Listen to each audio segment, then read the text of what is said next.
Hey everyone, welcome to my channel. In this video, we'll be talking about intercellular junctions, okay, or intercellular connections. So you should be very clear between these two terms, intercellular connections and intercellular communications. See, these two things are very separate topics, right?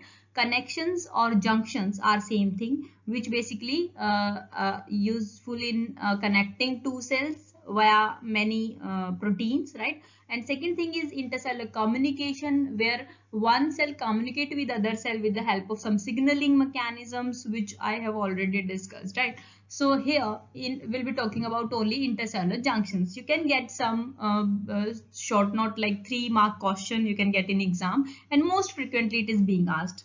So here we'll see what you have to write if asked any question or any type of these junctions. So let's see.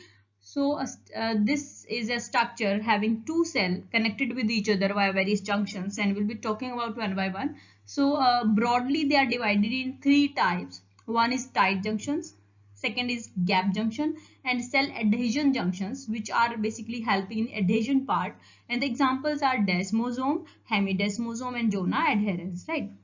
So these three questions you can get separately. You can be asked tight junction, you can be asked gap junction, you can be asked adhesion molecules, right? So, or you can be asked intercellular connections or junctions. Broadly, you have to then divide into these three and tell the functions. So if asked any separately like tight junction or gap junctions, so what you have to tell is you have to draw a structure showing two cells together and showing the respective junction. Second thing, you have to show the composition, that which proteins are basically making it. And third thing is you have to tell what are function of that junction, right? So only these three things are required to get complete marks, whatever is marks allotted to that question, right? So now let's see what you have to do if separate question comes. So let us cover these one by one, starting with tight junction. So guys, tight junction, as you can see in the image, they are basically connecting these two cells, the apical membrane, so toward lumen. This is epithelium of GIT, where you can see the villi structures. So this is lumen side, right? So toward lumen side, we know this margin is apical one, right? So this is apical, where two cells are connected with each other with the help of some proteins. Here those proteins are occludins and claudins, right? And since they are forming a zigzag manner, so this is one cell having zigzag protein structure and other cell will be interlocked so that there will not be any space, okay? And that's why it is a tight junction, and that's why we call it barrier. It basically play a barrier function so that nothing can pass through the barrier and cross it, okay? So this is acting as a barrier function. And last thing is paracellular pathway. What that mean is basically when any ion or solute, it travel via this track. This is transcellular, okay? If between two cells there is a space, if this space is basically here, ions are traveling, this is paracellular route, and many things are basically absorbed via paracellular route. For example, in kidney we have seen that calcium magnesium transport occur via paracellular route in renal tubule, right?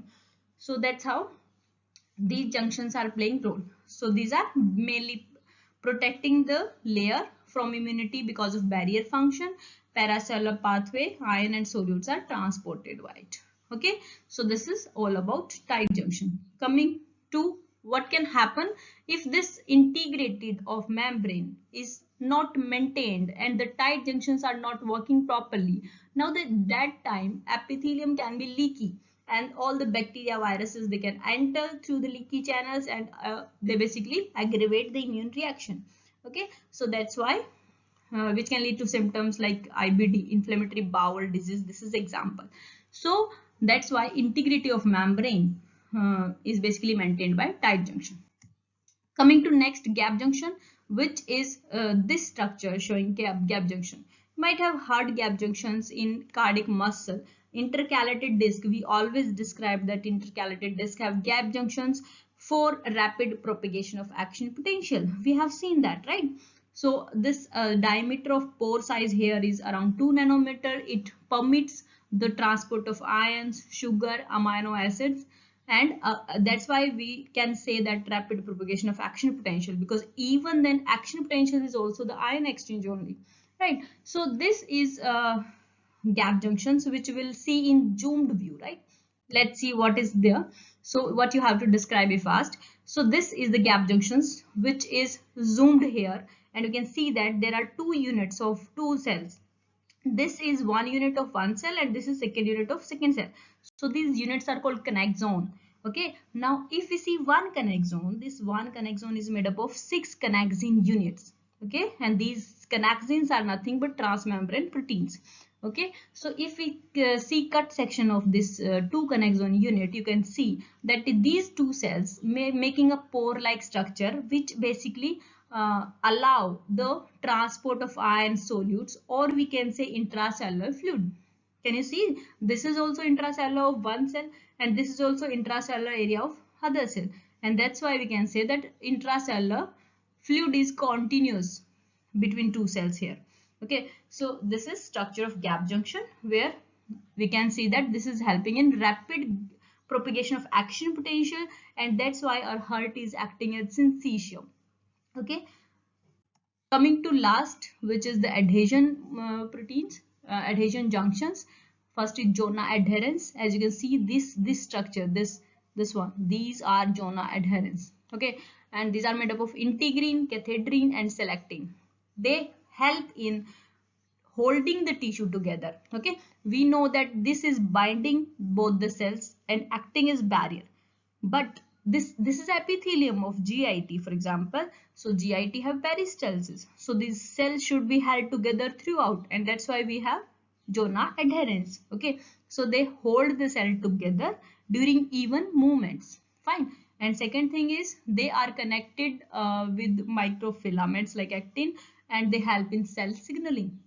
Okay, the next is desmosome, which you can see the yellow dot like structure desmosome, where both the desmosome are opposing each other and offering resistance to other cells, and these desmosome are internally connected with internal filament, intermediate filament, which are ultimately maintaining the shape of cell.